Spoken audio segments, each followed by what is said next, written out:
Hey guys, Wutta Beast here, and I was on the wrong screen. I should have been on the Wutta Beast screen, but as you can see in the chat here, there's been a new update and there is a change to clue scrolls. They are now stackable.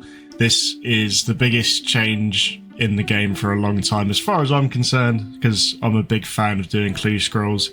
So today's video, we'll be going over the blog post and covering what's been updated. And trust me when I say this is a massive update. This is going to make getting a clue scroll item so much easier.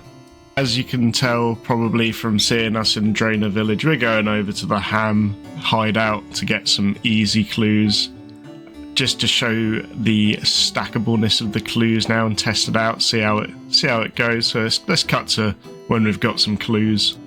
I was just saying how it would be easier to get clues because of the update. I've been pickpocketing these guys for ages and not got one yet, but is the scroll cases part of the collection log? So those are the new ones you get. You automatically unlock them upon logging in if you've already done the amount of clues needed to get them. So if you're a clue aficionado, you'll already have those done.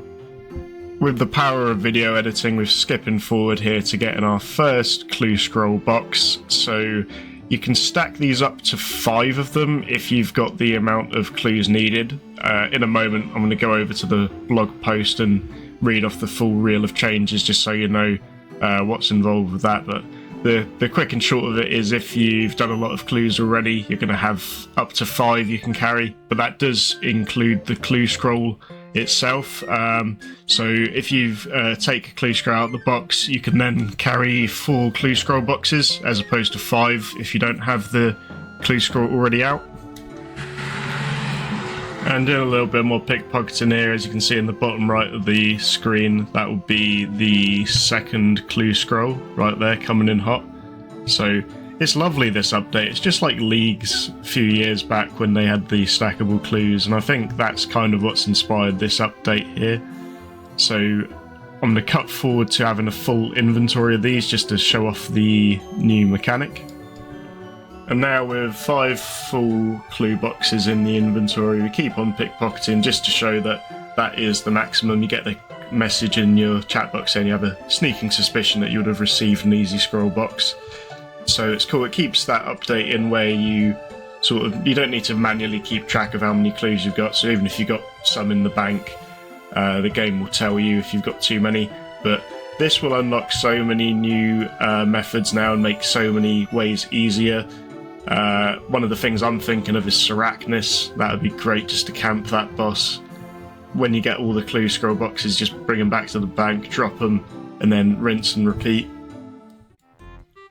And here we are on the Jagex website just to show off the other parts of the update. So this part we've already covered with the stackable clues and the scroll boxes. So if I just do a small little scroll down here just to cover those, but the bits about the stack limits are all covered in there. So we've sort of been covered earlier, but if you want a deep diver on it, you can go into the blog post. But I'm gonna read it all off here just so you know what's happening with it.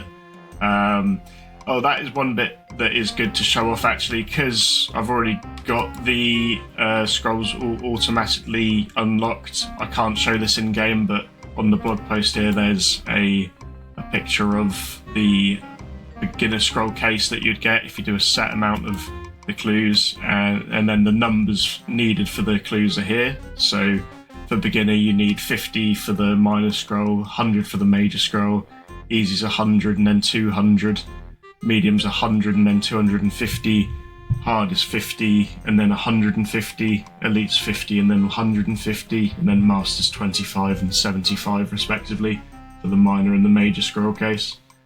And then once you've got them all, green log gives you a nice few collection log slots.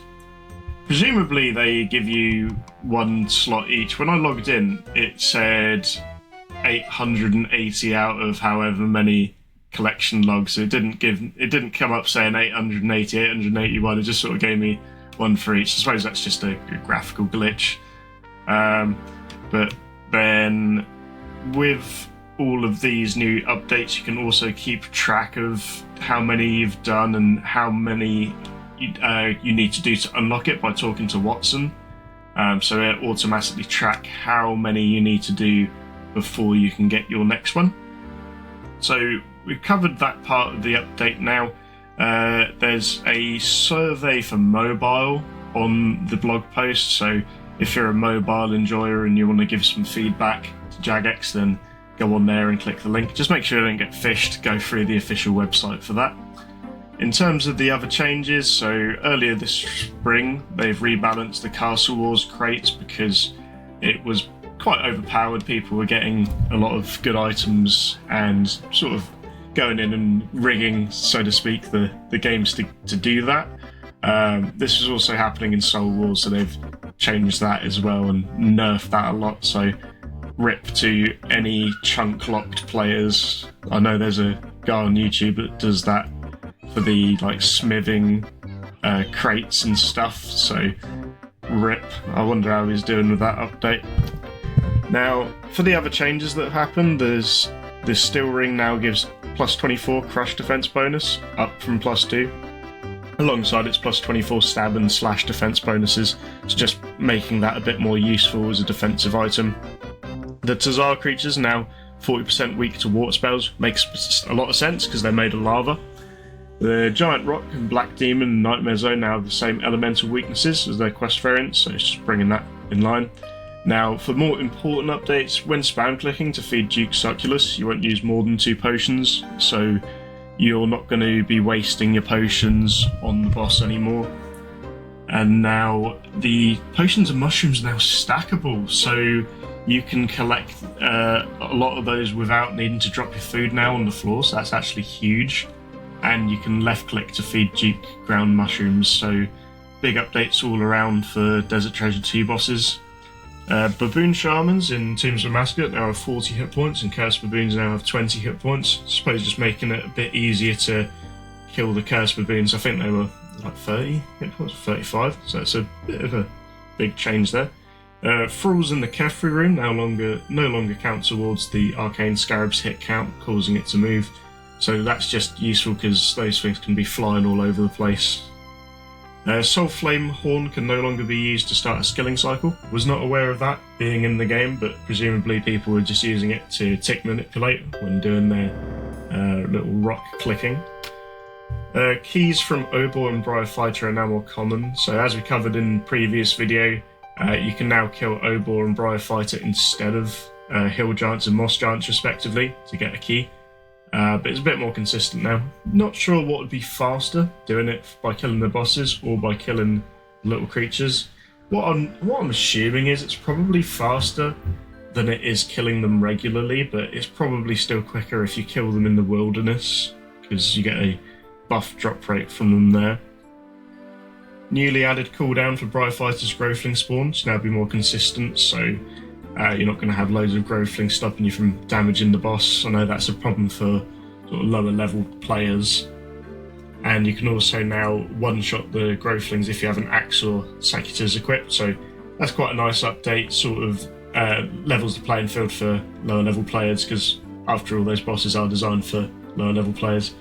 And for any Iron Men that want to get Master Clues done, getting the Briar Fighter's Essence, which I went hideously dry for. It took me about 255 kills to get it. So Monster Inspect now requires 2 body runes and 2 mind runes to cast instead of 2 cosmic and 2 mind runes. Nice little update there, making it a lot more accessible. And then they've corrected grammar in the Gauntlets lobby, very important. Removed a repeated message from Sir Tiffy's dialogue. Removed a repeated message from Sir Tiffy's dialogue. Kappa. Fixed typos in the Black Knight's Fortress quest journal. Fixed typos regarding Snelms, and the inspect option on the Jewel of the Mascot now shows a picture of the correct jewel. Huge updates there. And then just one last one is they fixed a bug where magic special attacks weren't working correctly against flying enemies. So some nice changes overall there. The biggest, of course, being the change to clue scrolls. That is a massive change, and I'm glad that they've got that sorted. But that pretty much covers all of the updates for this week. As always, I've been Wutta Beast, and this is Relobo Blinyo. And I'm dressed up for some Sarachnis, so expect me next week for another video. If it's a small little blog post update, then I'll have to fill it up with some more Arachnus content, but action-packed update this week. Get out there, get your clue scrolls done, and you have a lovely rest of your day, rest of your week, and I'll see you here again, same time next week. Wutta Beast, out.